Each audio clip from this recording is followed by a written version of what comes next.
Right guys, probably my last trip piking as we speak on this on Russell's lakes here, Eversley. Still searching for big perch. Can't help it. There could be anything in this water, and I have that one big one. You probably might or might not have seen the film or on our Facebook. So I'm looking for a perch. I've come to the other lake with the island in it, because as you can see, it's got lots of jungly bits all around the edge, and I figure it's where all the little fry are going to be, all around here. Trouble is, the old battery is out of charge. I doubt I'm even going to get home, so I might have to go to that slipway over there rather than go all the way around the lake. Well, I know I can't paddle because I've just got the oars. Fingers crossed we get something. Let's just get a perch. It might be a pike that's going to grab it. I noticed a little bit of bloom in the water there. You know, it's got that sort of browny tinge to it, so I figure it's definitely going to be last chance saloon of getting a decent perch or a pike here, and then I'll knock it on the head probably till the winter. So I'm going to try with the one that I've been successful with previously, and that is a good old spinnerbait there, and that's what I've had pike on, and I've had the big perch on that as well. Hard to believe. A good strong line. I don't know what I'm on there, about 12-15 pound line. I'm going to fan cast down here and down all these little nooks and crannies, because you just do not know in this lake what's in here. And I have seen some gargantuan grass carp cruising around. I don't think I'm going to see it today because it's got this brown tinge in the water. So let's get cracking. I've got barely 2 hours. I can't go too far around the other side because the wind's going to blow me off and I won't have a power to keep running back. Just let it sink. We might get lucky. I'm just down trying to grab 2 hours. I mean, I don't even think I've done a day yet, haven't I? Afternoons generally, it's when I've done work in the morning. I've got time in the afternoon. I can see the spoons flashing. I've got polarising glasses. If I go too deep, which is where I really would like to be, I'm going to pick up weed all the time. You can see this sort of Canadian pondweed floating on the surface with the ducks and stuff of oh, look at that coming through the water. Scary. We have had them come up and follow, and I always look behind in case there is indeed a giant perch or something else following. I think this side of the lake in the middle of this, between here and the headland over there, or the headland, the point I'm calling that, is about the deepest part according to Leney owner. I've always liked just fishing very, very slow, but of course you're governed by the weed. Certainly to a certain extent the action of the lure. But at the moment I'm getting down a bit. You can see the ripples over the back of the island, and because I've got no power in the battery, I don't want to be fighting the wind all the time, burning it out, and then I can't get back after paddle. There's weed, first of the weed. It's just that colour I'm sort of not quite sure about, but we'll work away.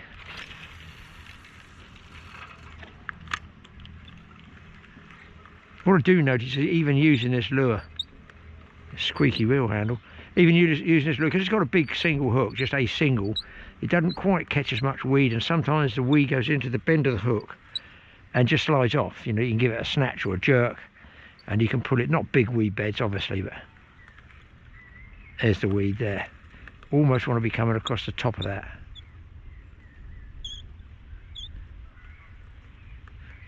Spooky when you look behind, you see that lure. Oh my god. And once I get up there, I'm going to get picked up by the wind, and I'll be using what little battery there is there. I'm 90% sure, no, I'm almost 100% sure I won't make it around the whole lake system to get back. I might have to give them a call and go in a different slip area.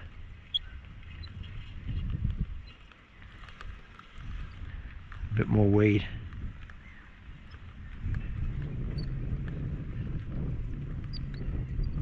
I rarely change lures, to be honest. I just use the last one to caught the fish on. I think most fishermen do. There's a weed. And sometimes these, look, I'll just show you so you know, they wrap around the bar, so you have to make sure it's straight like that. Right, I'm going to click off, guys, and if I do get a hook up, I'll put it back on. That's something you don't see every day, guys. A deer swimming through the lake.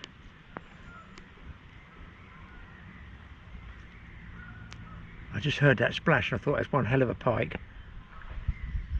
And there it is swimming, looking at me. Obviously it's seen the boat.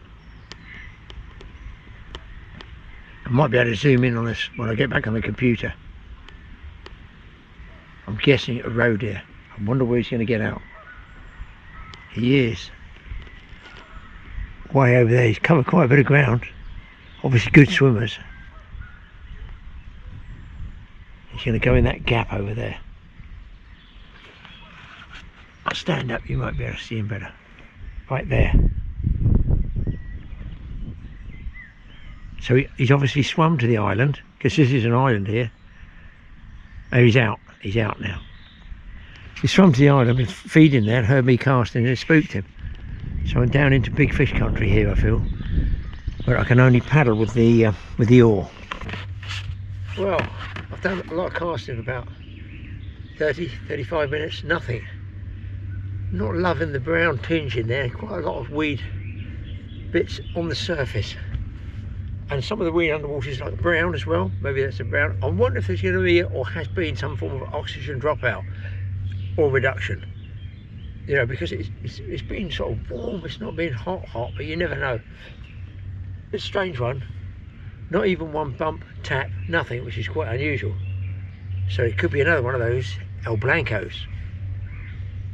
I'm going to paddle over that way, over in the corner there. But generally this area by the island, being the deepest, is, you know, fairly productive, but it's a big perch I'm looking for, so I need to be sort of around the island or around the margins rather than out in the open. You can see it's a lovely looking lake. It's huge. Plane airfield over the back, so gonna get noisy planes.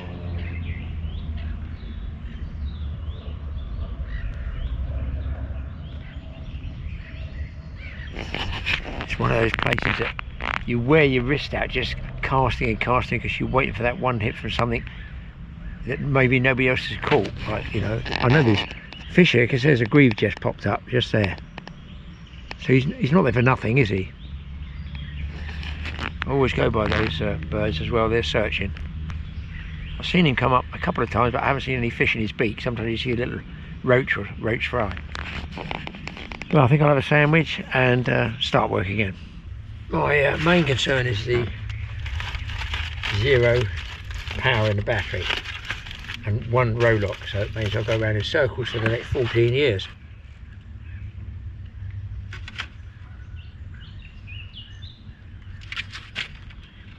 I mean, what a setting. Didn't even know it existed. 20 minutes from my home.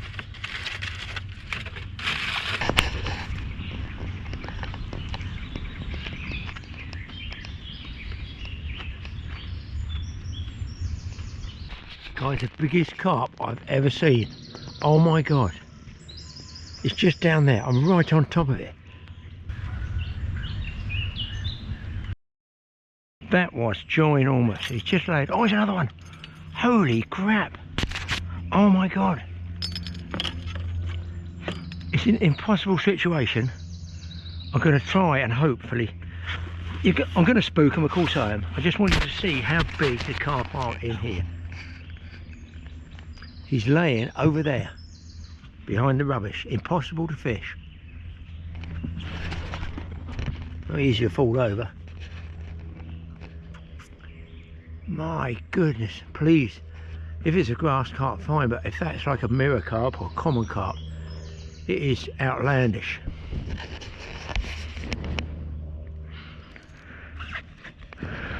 I mustn't make a sound. I've got the camera in my mouth, people. He's still there.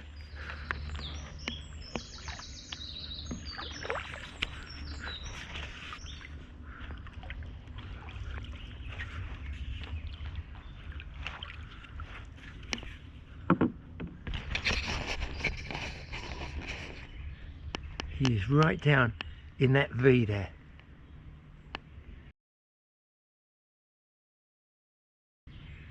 That fish got to be well over 4 feet long. I just want to know, is it one of the giant Leneys in here? Oh, there's another one on the right. He's moving. I'm going to spook him. Holy smoly, look at those two fish. They are enormous. Can you see that one over there? Guys, check it out. Wow. Just tucked in there, I saw just a lighter colour.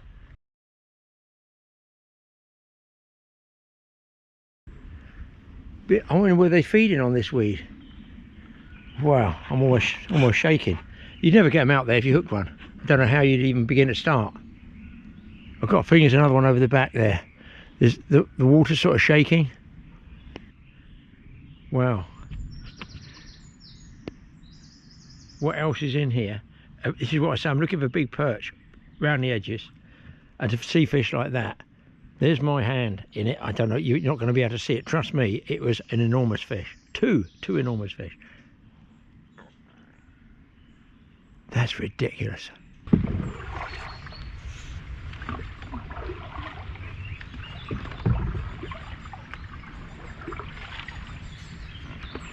I'm just doing this, people, so I can save that battery so I can get home. Hopefully, I'm halfway home. Also, I can sneak up to the margins because I'm gobsmacked by the size of those carp. Absolutely gobsmacked. You know, fishermen put their arms apart, don't they? Right. We're talking here 4 feet plus. Enormous and so fat. They've got like this on the side. Right. I don't see any more around the edges. Let's have a throw with the old spinnerbait. Oh, it's a bit tame trying to catch perch and pike and stuff when you see a fish that size. Those things are the size of tarpon.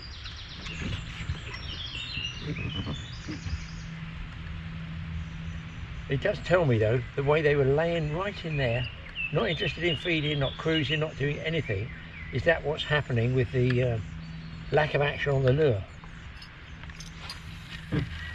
One fish would salvage it. Come on, Mr. Perch, Mr. Pike. Amazed I haven't had a bang, amazed. But it could be that brown colour. Well, the battery's dying fast. I've got to go about 150 yards against the wind. Don't want to put the pressure up, so I'm trying to keep in close, just off the wind there. It's barely murmuring. I've paddled till my wrist is sore all around the other lakes. So that's it, folks. That's all there is to it. Highlight was seeing that deer jump in the water and swim. The wind's right against me. That's why I used the wind to fish down, and then I knew I'd have to punch up against it. Barely moving against it. You're better off tying up to these swans and chasing them. So there you go. We'll find something else for you guys. And what about those carp? Oh my god, that's done my head in seeing those. I just hope I get some good shots on it. Well, I'll hopefully find something else for you guys. And indeed, I have got something different for you. I dropped into Grass Carp for a beginner's guide on some boat rods and reels, and it goes back quite a way to using. Wait for this, wire line. Check it out. Hi there guys, we're back in the shop again. We're just going to run through some basic sort of bits about boat fishing as we're getting hopefully out the edge of the winter soon, and we'll be going out a bit sea fishing. So I've grabbed out some old relics and some other bits just for you to have a look at. Again, sea fishing can be done for really cheap or really expensive, just whatever you prefer in it. As I like. Magic light, it's on again, yeah, that's the electronic. Saving me power. Yeah. So I've dug out a few different things, so we'll show you the lines first on the reels. So this is what all of you will know, a bit of mono. That's probably, I don't know, £20 on there. So nice, strong, tough mono. Then we've got braid, which you guys will all be aware of. Let's see if I can get some out of there. Would you say, I mean in my era it was all mono, would you say it's still mono, or are more and more people using braid? So where I spool a lot of reels for people when they buy rod and reel sets and stuff, I would say that more reels now for sea fishing in general are braid. They really are gone that far, yeah. So thing is, where you're fishing in a tide, yep. If you've got mono, it's a bit thicker. It picks the line up, picks the tide up quite well. So you'd have to use a heavier lead to keep on the bottom. You can, well, I can actually see it through the lens. Well, there you go. You can see the both. So obviously the mono is about £20. That braid is about a 35 breaking strain. So do you know what I mean? It's half the diameter nearly. So green and clear. So one thing you get with the mono, you've got stretch, which obviously is nice, it's forgiving when you're playing a fish and you don't bounce them off quite the same. Now with your braid, there's no stretch, there's absolutely nothing, so be careful because you will cut it into your fingers. But that, superb for sea fishing, which I've since I've fished it, I wouldn't change off braid back to mono on the boat. I definitely think it makes a difference. If they come in, they buy a reel off you, so you can spool them all up. Yeah. Would you put a backing on there, being as that's fine diameter? You need about 9 miles of braid, Yes. wouldn't So you? yeah, no, because so most spools you'll buy in a bulk spool, an average spool of braid is probably 300 metres, say. I like to put it all on there because I do, but at 300 metres you'd be amazed. Might fill up a small reel, but a reel like this wouldn't even touch it. It wouldn't fill it up. Yeah, it'd be a tiny bit on the spool. It wouldn't make a difference because you're not casting, you're just lowering. But I like to have a bit of line there, so I would always back it off with maybe some older mono, or even you'd back it off with your 20-pound mono. You'd take that off back to a sensible distance, and then wind your braid over the top. Yeah. And you attach it with like an Albright knot. So that's something I could show you one day. The Albright knot for attaching. So just use it as a sort of topping line, really. Yeah, the braid. topping line. Yeah. And then just back it off with that. So I'll show you a couple of the other things here, which some of you guys will know, and others you won't. You'll probably recognise some of the reels, but we'll talk you through those in a minute. So we've shown you mono and we've shown you braid. Well, what they used to use sea fishing before all of this was this wonderful thing here called Dacron, which is slightly similar, but I believe you'll know more about Dacron than me, Graham. It's supple, nice and supple. It's supple, it's tieable, I like it, but the only thing, it's a lot thicker than braid. Yeah. A lot thicker, and I don't think it has the strength of braid on the the smaller diameters. I would say years ago we used it more for, say, sharking than bottom fishing. Yeah. So, well, there you go, looking at the type of reel it is there. And that is a pen, which one is that? High speed. 4.0 high speed Senator. So a 114H. And a star drag, so just tell them what the star drag is. So a star drag, so on the star drag, this is how you tighten your clutch up to stop your drag spinning. I think it was a brake, haven't you? Really? It's a brake, yeah. So it works on pressure plates and springs. So as you tighten it down, it pushes in and pushes on the spool and slows it down. So that's how your drag mechanism works on that one. Can you change the handle length on that? On this? Yeah, because it seems like you it's a could. hole So there. a lot of this, yeah. So you can swap that to be shorter. Yeah. But for me, I'd always have the bigger the handle, the easier. You get a real good crank on it, can't you? So a lot of my older reels, which are like these TLDs, there's like a balancing weight in between the handle. Oh, yes, I lose all that, and I've put longer handles where I fix straight on here, and I come off, so it gives me a bigger cranking circle, makes life easier. I think they used to make some called a power handle on bigger reels. That's it, yeah. So it just gives you more cranking. And that's a lever drag, so that's the same braking system. Yeah, so it works on the same the way it presses on the clutch plates, if you like. But so you push up on this one, and you can see. I'll show you on the side here. So that's free spool mode. So my reel for when you're lowering your bait down. I'll show you. It's got a clutch on at the moment. So take the clutch off. So that's for free spool mode, and then you'd come up off that. You probably won't hear on the camera. There's a little click, and then if you look on here, it tells you your drag. So you push up to strike. And then obviously that's your drag starting to work. Okay, and then if you want more drag on this one, you push the little button on the side here where my finger is, push the lever up, and that's going up to maximum drag. Almost lock it up, can't you, really? Yeah, you can lock it up. So, but how you set, so you might hear someone mention like, oh, I've got £10 of drag on my reel, or £20 of drag. So that's set within this piece here. You can see that lever popping in and out, free spool mode. Yeah, just see it just there. Yeah. So that's the drag engaged when we go here. So if I wanted to set this for £10 of drag, I would click that off. So we're completely free spooled now. And this, you adjust this cog in the middle, then little nut in the middle, and then you put it up to strike mode, up to your top drag. And then what I'd do is put a little loop in this, and I'd pull it off with a pair of scales. Oh yes, so you can measure, get them pounded measured, but never have that up full and then wind this piece and then bang it up full again, because it's all under tension already and you're over tension and it pops the springs inside, so you're better off slacking the clutches off to nothing to be able to adjust that properly. So that's the star drag, and you got another one. If you can see it actually, so when I pull the lever, if you look at this bit in here, it goes up and down. So at the moment we're on free spool. I don't know if it goes. So this piece is actually rising. Goes up, doesn't it? Yeah, it's pressure, So it's on the pressure plates. So that's your lever drag, that's your star drag. So essentially they do the same job, but I get guys who prefer the star drag, and there's guys who prefer the lever drag. I'm not opposed to either. I will just go fishing. I'm quite happy with either, to be fair. You also, all these reels here are right hand wind, which some of you guys who are probably from the older generation are used to that. Yeah. Some of the more younger guys who get into sea fishing have been carp fishing. Yeah. I can't wind with that hand. They want to wind left. They want to wind left, but on the continent, all the reels are made with right hand wind. But there's a lot of reels now that are left hand multipliers. Oh really? So you can do both. But then I struggle now, probably the same as you, Graham. I wouldn't want to sea do it, fishing that way. I don't want to change to the other way. So, but it doesn't make no difference. It's what you're comfortable with on the boat. For me, in my head is, if I'm fishing a big heavy lead, my right hand's strongest, I can crank better with the reel than I can with my left. So that's my sort of basis of that. So, right, we're going to show you another old school reel. This is called a Model 49, which is a pen reel. So we've got some details on there. So it's the slightly what they call the luxury version with the engraving on the side. Okay, so this is a narrow reel for deep sea fishing, like wrecking. I suppose you might have used them when you used to go out to this sort of style, Graham. I'll see if I can get some wire out. And this is single strand. This is straight wire. Single strand straight wire. It's a nightmare. Very good. A nightmare. But obviously back when you just had monos and stuff, you had stretch, and obviously you have to fish heavier lead with a stretchy piece of line. So yeah, that's what they use, like a piano wire, as I call it.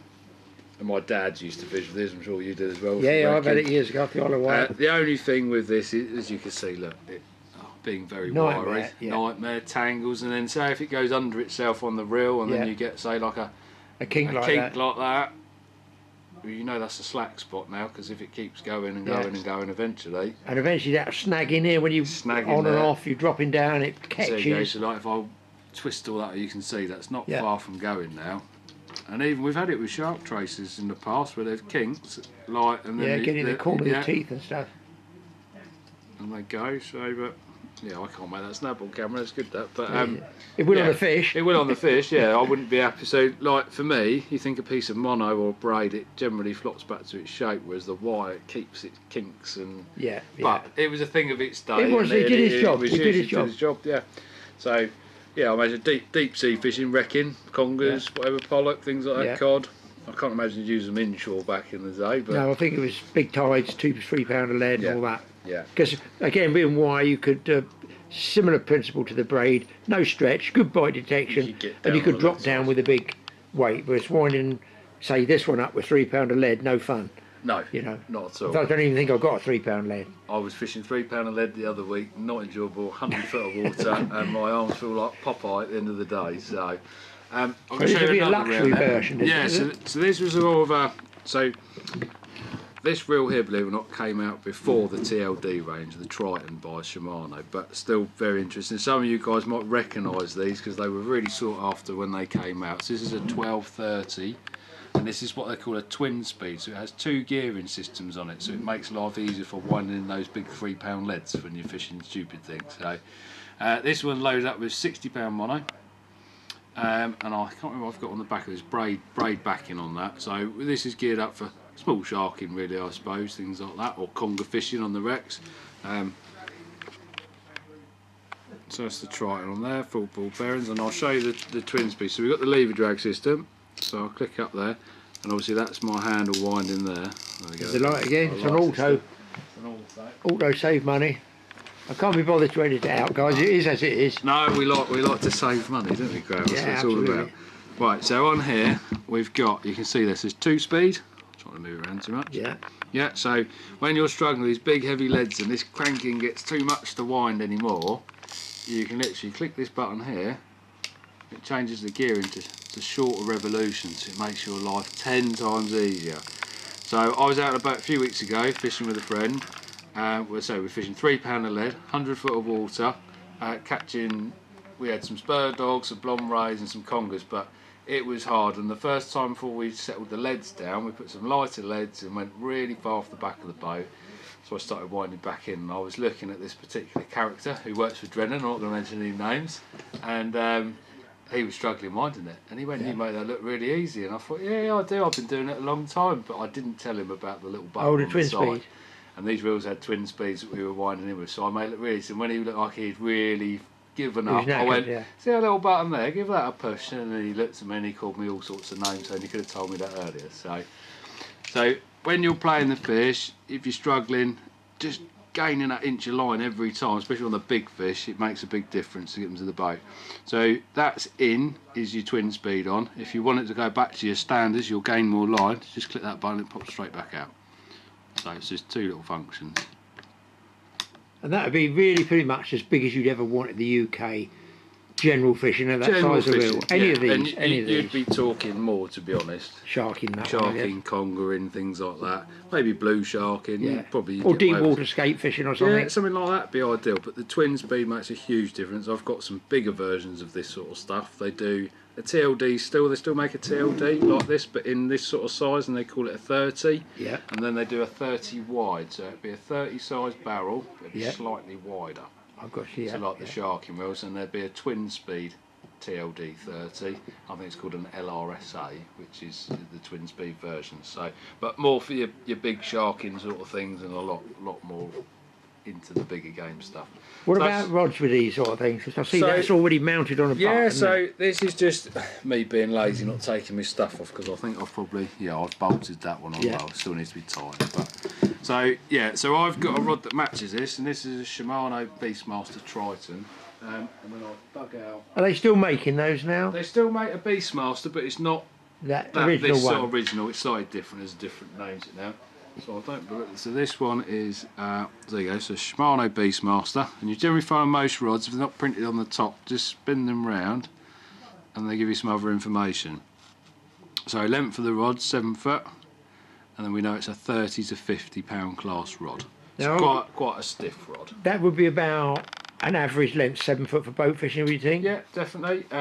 Big game stuff gets shorter. It does, so Occasional stuff, if you're bream fishing, you like a longer rod with a more sensitive tip, I would say. Yeah, I can give people a tip. It leads me right into the fact, talking about a length, that I made a mistake. We had some rods that we all raved about at the time from San Diego tuna fishing called a Cowstar. And I made a big mistake of buying a 5'6" in different ranges, three different rods. Yeah. And when you get on your own boat, or you might be in a Pangra in Mexico or somewhere, and you try and get round the back of the outboard, You're not long enough to go. you're not long enough because you've got a 5'6", but it's bent over, so I've probably got 4 feet. Yeah. So I wish I definitely. bought a 6 or a 6'6", really. So don't go too short, Too guys. short, long enough. So you say about the engines. When I first started having to go for the Thresher Sharks in the UK, my friend has Penn. I can't remember the models now. Can't remember the models, but he was always 7 foot and a bit. They were really long rods for big game, but so he could go round the gun at the outboard. front because he had a single wheel house stand I see, up. And yeah. you could go all the way around the boat, and you had to go over the engine sometimes Yeah, as well. yeah. And it made a huge difference having does, that yeah. slightly longer rod, as you It say, does. because once it's hooped, it's You even short. shorter. Yeah, I've been stuffed a few times, I haven't lost a fish, but I've made life half hard for myself. Self, when you can make life easy. Well, that's Yeah. what it's about, isn't it? Making life easier with Easier. fishing. Work smart, not hard. That's what they Exactly say, that, isn't it? yeah. Right, so these particular rods, you might have I've just gone ahead there and done this while we were chatting. So this is what I call like a, not really a one-piece rod, but it's a one-piece blank with a butt section, yeah? Yeah. Which I like because it gives you a different, there's no flat spot in the rod. You won't get too many flat spots in the thicker rods, but I think a nicer action for playing the fish when they're just like a one section and then you push into the butt of the rod. So this one, you might be able to see it, there's a little bar inside there. Yeah, like a gimbal, yeah. Yeah, and there's a little slot on the end of the rod. Yeah. So we just put those two together, twist and locate it, and then it locates so the eyes are always up anyway. And then we just wind this collar down tight. And make sure they are tight so they don't come out. I've seen that a couple of times. And that's my rod all set up there as one piece ready to go. I would say, would I be calling that with the one-piece blanket? It gives you more of a progressive curve. More of it, yeah, exactly that. Yeah, so you get a nice sort of progressive, soft in the tip until it gets to the butt section. More It's a lot power. more powerful. So this one's not been off as well.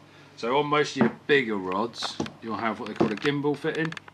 So if you were to use a butt pad or a fighting pad, it'd slot in either way.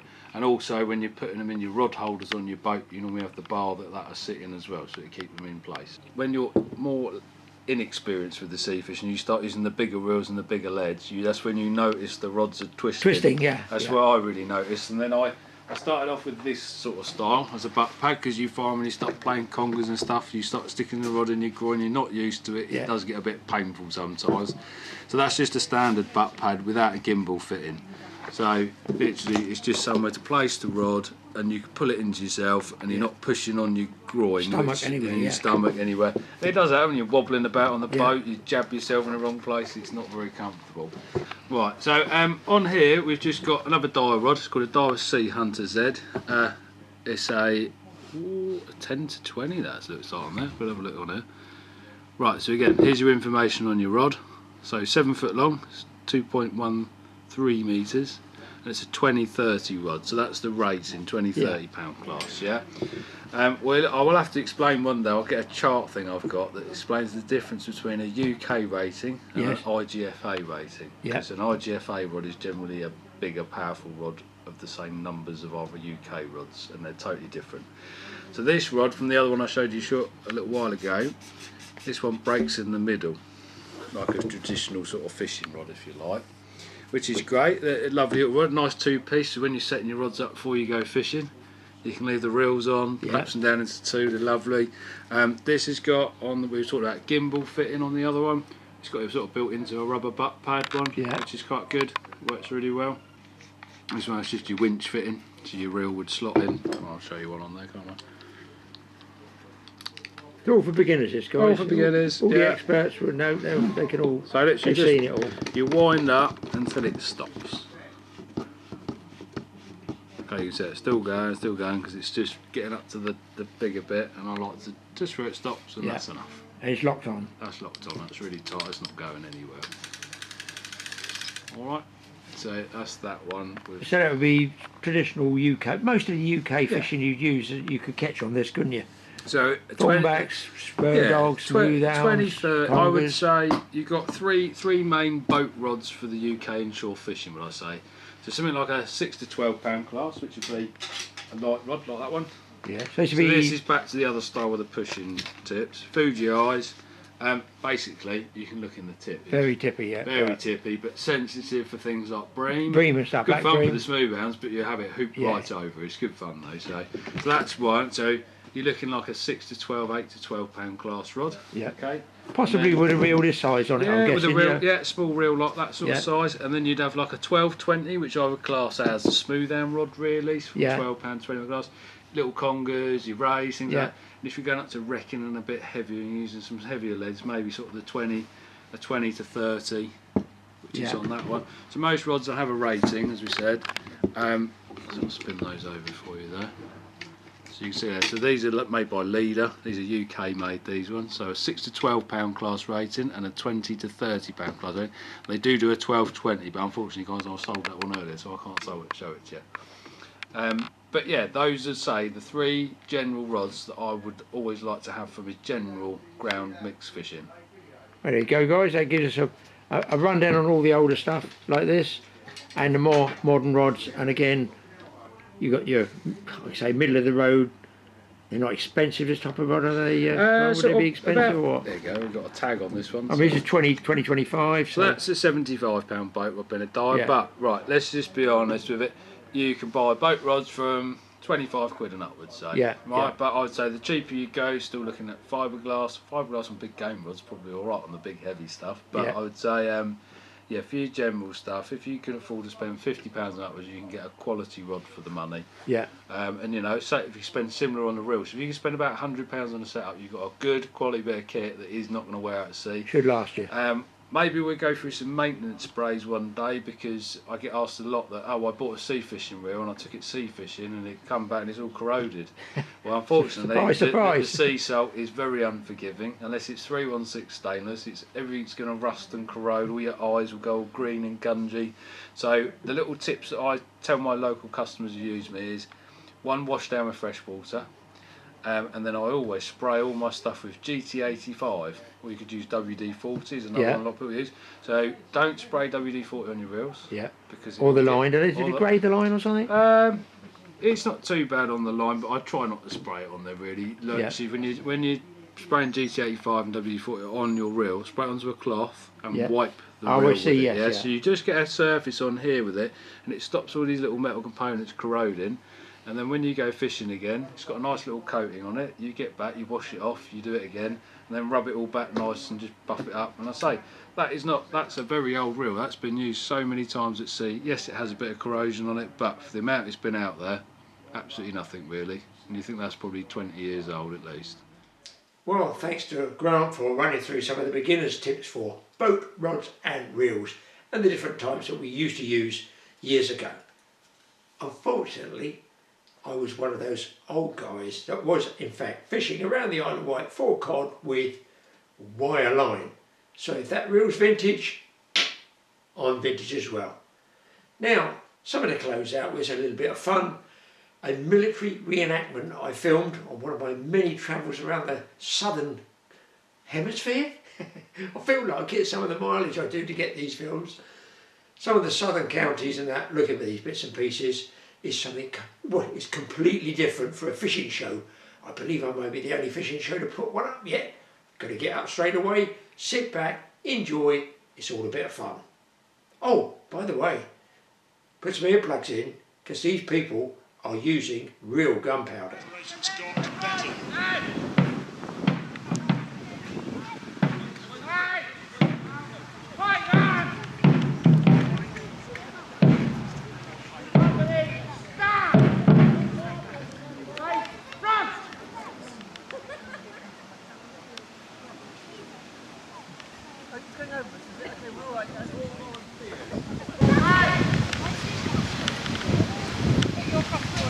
A full company would be around about 100 men.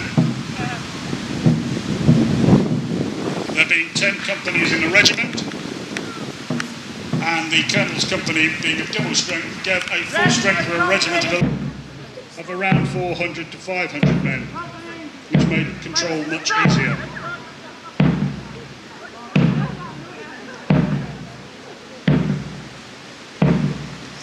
Because of the weapons they are using, warfare is a rank and file manoeuvre. Everybody has to be doing the same thing at the same time, or it gets very confusing. The musket first. Most of these soldiers in the musket division are carrying smoothbore muzzle-loading matchlock muskets.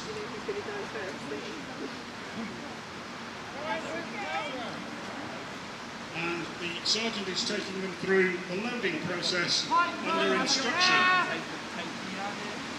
There are some 42 different orders involved in loading and firing a gun.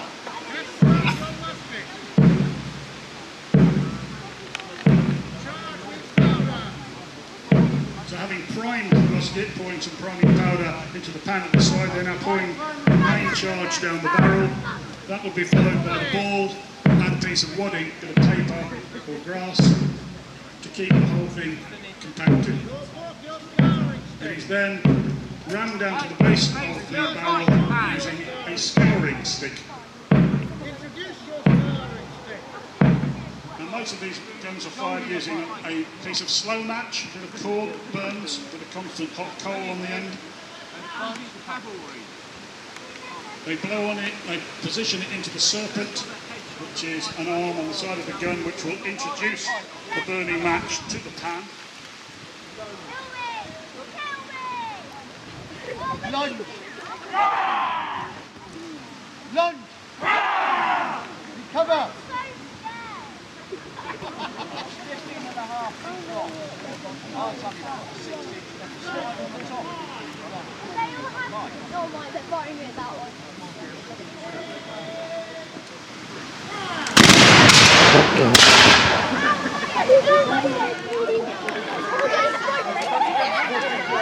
That was a bang, guys. I wouldn't want to be on the other. It's good stuff, isn't it?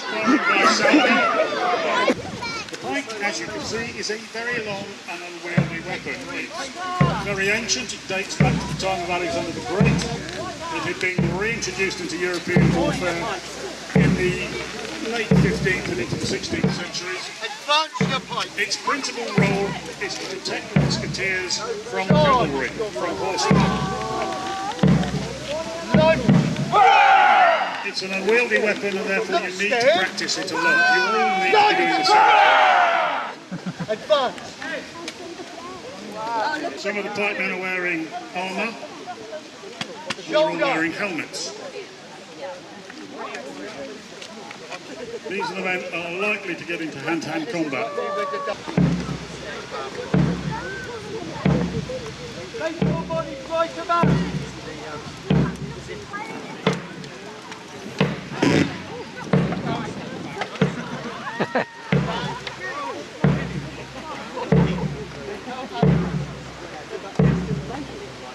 Trying good order.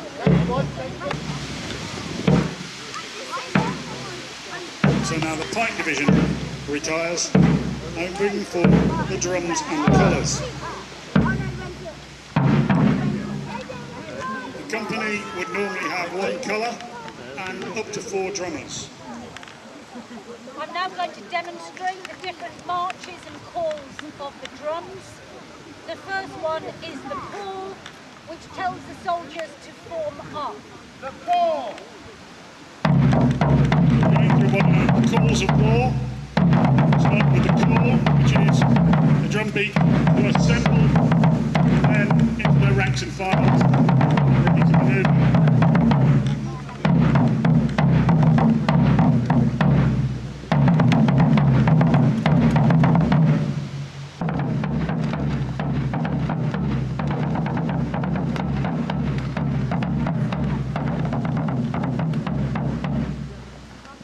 Retreat, used to retire in good order on the battlefield.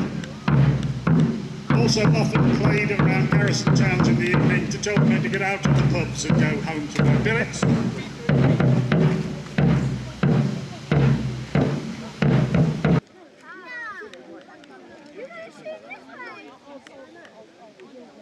However, because you're dealing with more powder, considerably more careful. I'm just scared of them.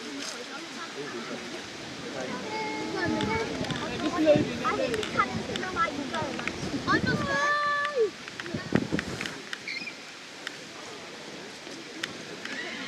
We're reloading, so we're going to get a shot off first.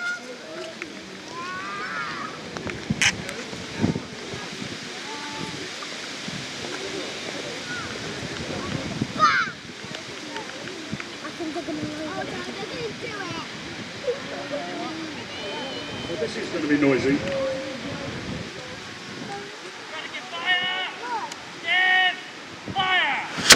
Oh, Jesus Christ. The camera went to jump. That was loud. Now that you start going through the loading process, now the first thing you have to do is clean out the guns, make sure there's no residue left from the last shot, either in material or indeed with embers and sparks. So they first place a device called a worm down the barrel, which is like a large corkscrew, to make sure there's no material left down the barrel. Then they place a wet swab down the barrel, slightly damp, usually sheepskin or something like that, to make sure the embers are extinguished. Then they put a dry swab down to clean out the water you've just put in with the wet swab. And now you're ready to start actually putting the charge into the barrel.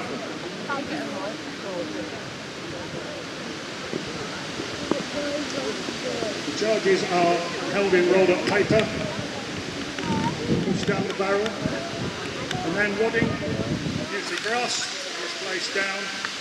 The ball will be placed on top of that, then some more wadding to hold it all together, and it's all pushed down to the base of the barrel with a ramrod.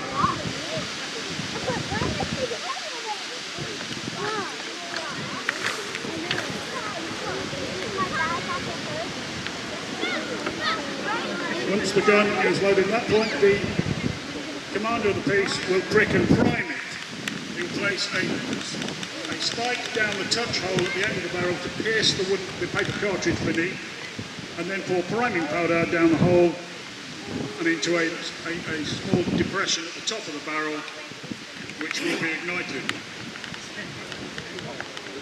Like the musket, it's set off with a piece of burning slow match, but this time it's held in a stick called a linstock. the idea is that you want to be as far away from the gun when you set it off as you can. Not because the thing might explode, but also because the thing might recoil and you don't want to be run over by it. Prepare to fire by introduction. I know! Fire! Ready to fire! Give fire!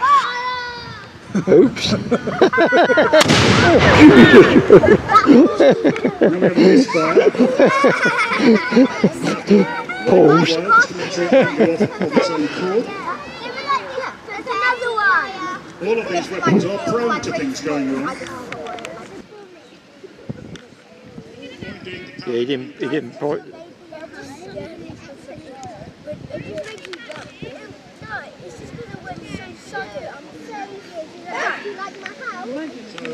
Gunplan has a weak Oh, they're doing it again! He's reclimbing it now,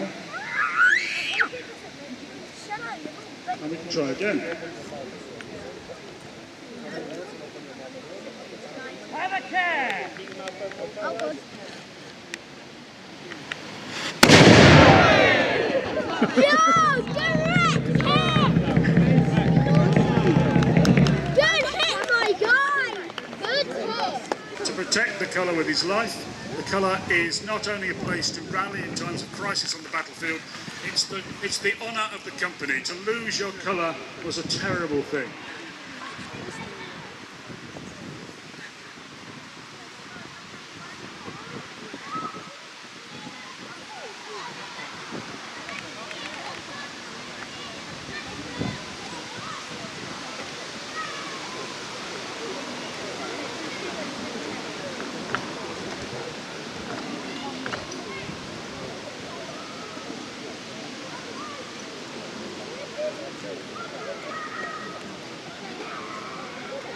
Generally speaking, when you look at a 17th century unit like this, you can tell the officers quite easily.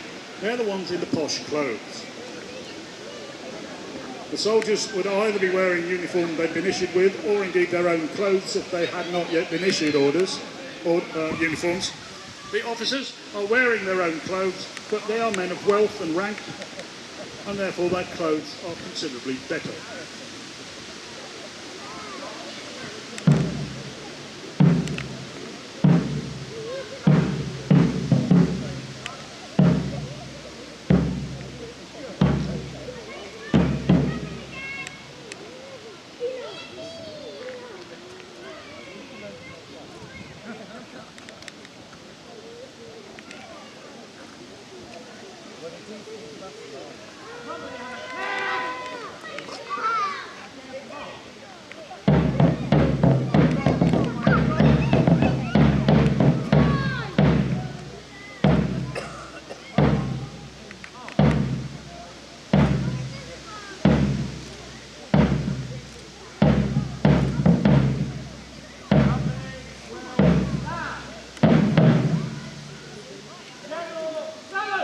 So, ladies and gentlemen, I'm now giving you a general salute, which is our way of thanking you for watching us here this afternoon. I hope you've enjoyed this brief display.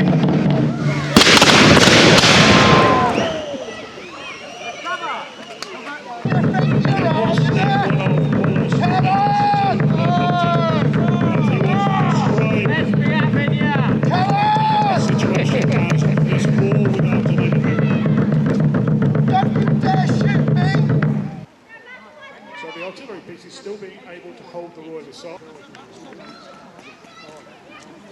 Whilst at longer ranges the guns would fire solid iron ball, at shorter ranges they would be packed with what they called hail shot or partridge shot, either small musket or pistol balls or any kind of metal, nails, anything you can get hold of, which turns the gun into a giant shotgun.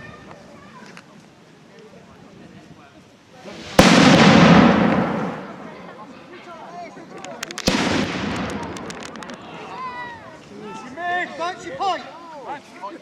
Face your body to the right hand. So the Royalists looking a little scary there about advancing, volunteering, sending out their musketeers. Guard! Forward and engage.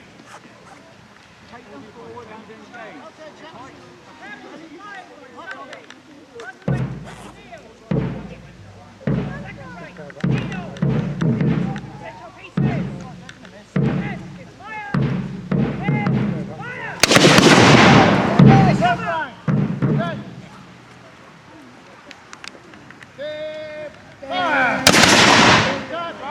across the parliamentarians firing in a salve with all their muskets.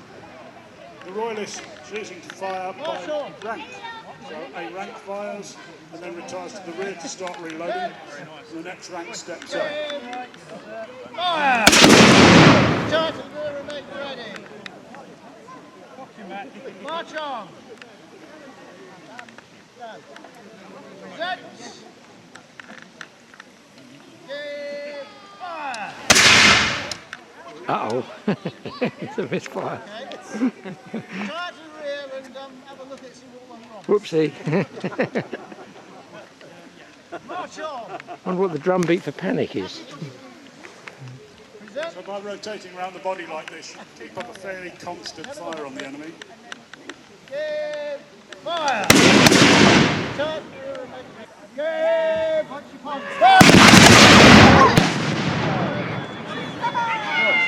Clear damage we're going to get.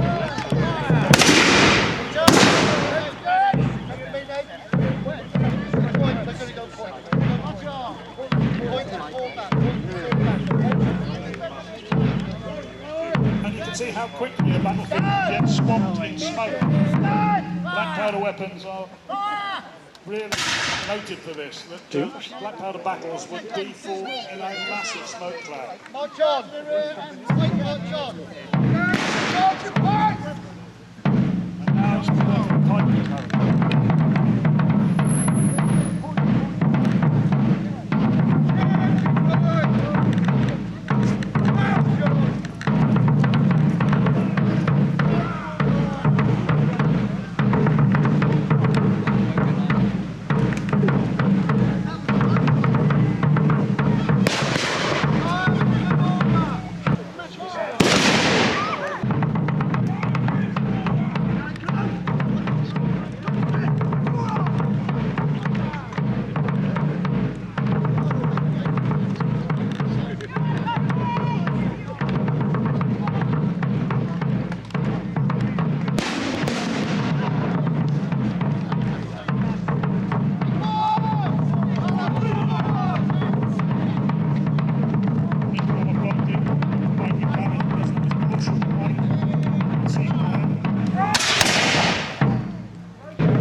Drummer will be making sure that everything is okay and that they can actually talk, and that nobody's going to shoot them while they're doing this.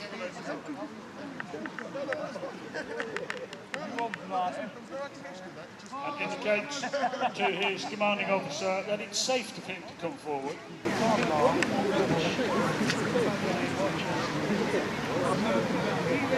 And no doubt both sides will be asking the others if they'd kindly just go away.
boat to break the rollers. Starting to fall back.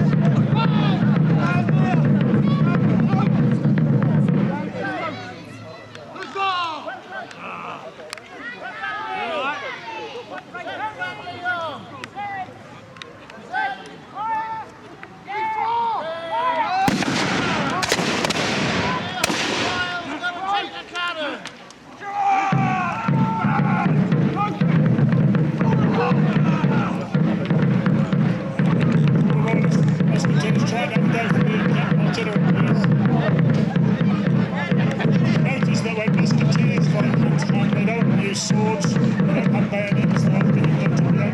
So they turn their guns around and use them as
It looks like both pike bogs have pretty much destroyed each other. You cannot, sir. Leave the field before we wipe you from this field. Go on then, parley it is. If you must insist. No, I've still got two cannons. So the two commanding officers again talk.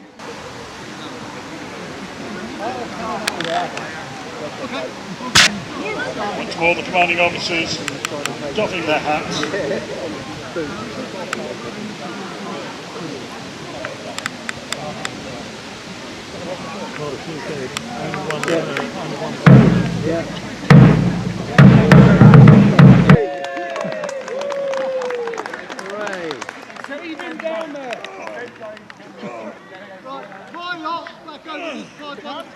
Very well done to the dead, particularly Moisty to be dead today.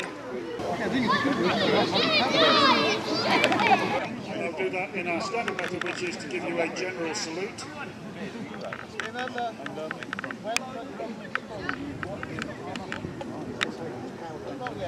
Okay. General salute!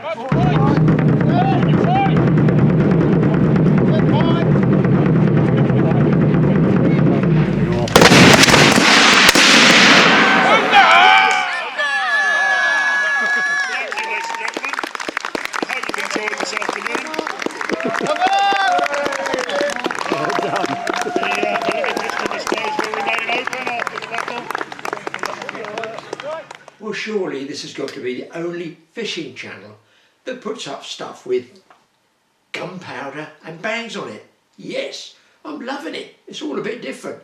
Anyway, don't forget guys, if you enjoyed this little bit of random stuff, let us know in the comments page. I have got plenty more and I'm going to start putting them up hopefully regularly and tag them on the end of any fishing stuff I do.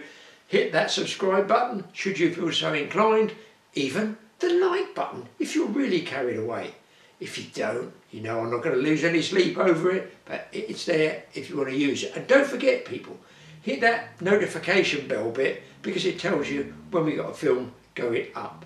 Watch Mike's TA Outdoors.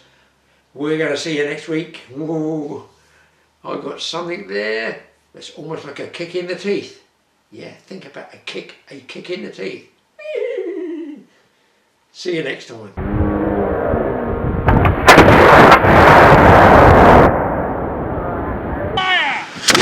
Oh, Jesus Christ.